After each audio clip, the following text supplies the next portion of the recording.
Merci Monsieur Breton. La parole est à Philippe Folliot pour le groupe UDI pour 5 minutes.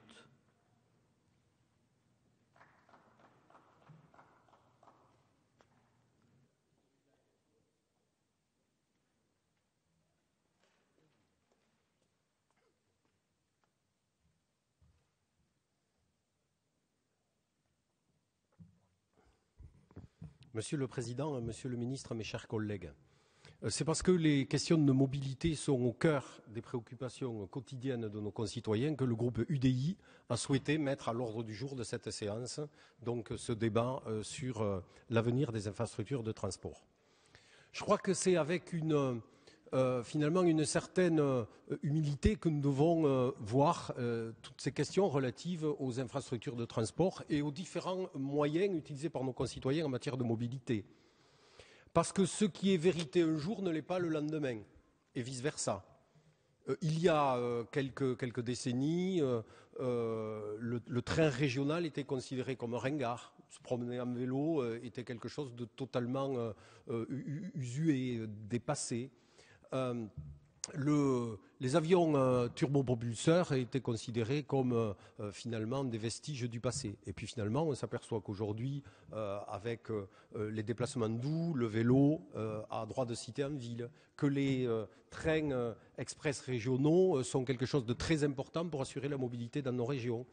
Que le succès de l'ATR montre que les avions turbopropulseurs qui sont moins gourmands en kérosène sont importants pour les mobilités et les transports. Et que par rapport à cela, une vision trop intégriste et écologiste d'un certain nombre d'éléments relatifs aux problématiques de transport est quelque chose qui doit nous interpeller. Je n'ai pas voulu relever un certain nombre de propos que nous avons entendus ici même à cette tribune tout à l'heure, mais je crois que montrer du doigt comme cela a été fait et faire d'une généralité par rapport aux problématiques de l'autoroute et aux problématiques du transport routier est quelque chose de dangereux. Pour une bonne et simple raison, c'est que, c'est aujourd'hui le moyen de transport quotidien de la majorité des Français.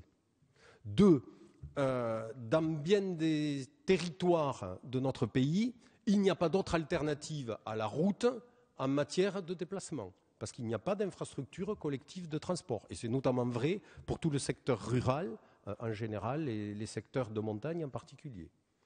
3, il faut tenir compte, j'allais dire, de l'évolution de l'impact écologique des modes de transport. Aujourd'hui, une voiture consomme beaucoup moins d'essence qu'il y a quelques années. On voit se développer des véhicules propres, hybrides, électriques et autres, qui sont à prendre en compte, j'allais dire, par rapport à la problématique donc, de l'évolution donc, du mode de transport routier. Pour autant, quand j'entends dire qu'on doit, somme toute, ne pas investir dans les infrastructures de transport routier, je crois que ceci est quelque chose qui va à l'encontre des logiques d'aménagement du territoire. Et on ne peut pas considérer que notre pays est dans une situation homogène en la matière. Votre ami politique, Monsieur le ministre, Martin Malvy, président de la région Midi-Pyrénées, dit souvent et parle souvent de l'exception midi-pyrénéenne. La région Midi-Pyrénées est grande comme la Belgique, mais est une région qui est totalement dépourvue ou très en retard en matière d'infrastructures de transport, et notamment d'infrastructures de transport routières ou autoroutières. Et j'ai bien entendu vos propos, Monsieur le ministre, et j'espère qu'un certain nombre de projets qui sont déjà engagés depuis longtemps, et je pense notamment à l'A68 qui a pour objectif de relier Toulouse à Lyon, et notamment par rapport au contournement d'Albi, pourra faire partie des projets prioritaires que vous souhaitez mettre en œuvre prochainement. Mais au-delà de ça, bien entendu, vous comprendrez, Monsieur le ministre, que je vais vous parler de l'autoroute Castres-Toulouse et de ce projet vital pour ce bassin d'emploi. L'agglomération Castres-Mazamet est la seule agglomération en France de 100 000 habitants à ne disposer ni de gare TGV, ni d'aéroport international, ni d'autoroute. Et cette exception, eh bien, elle mérite d'être corrigée. Il en va, j'allais dire, de l'avenir de ce bassin d'emploi qui souffre, qui est dans une situation économique, j'allais dire, particulièrement difficile, dramatique. Et nous avons besoin de cette autoroute Castres-Toulouse, pour donner une perspective à ce bassin d'emploi. C'est un projet que vos services ont estimé à un petit peu plus de 400 millions d'euros, avec une subvention d'équilibre aux alentours donc, de 140 et quelques millions d'euros.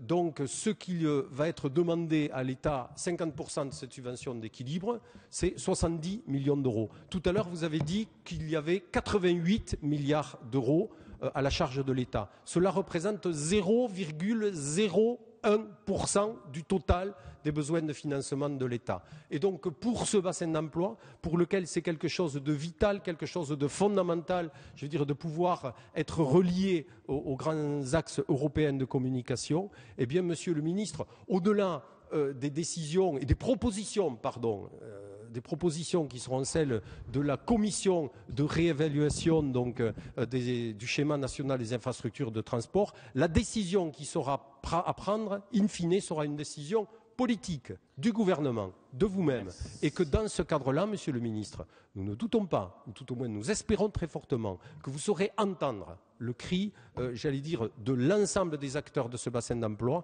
puisque toutes les forces vives du sud du Tarn, que ce soit consulaire, centrale syndicale de salariés, tous les élus, ou quasiment tous les élus, tout le monde va dans le même sens, parce que c'est un projet qui est un projet vital, j'allais dire, pour ce bassin d'emploi. Je vous remercie.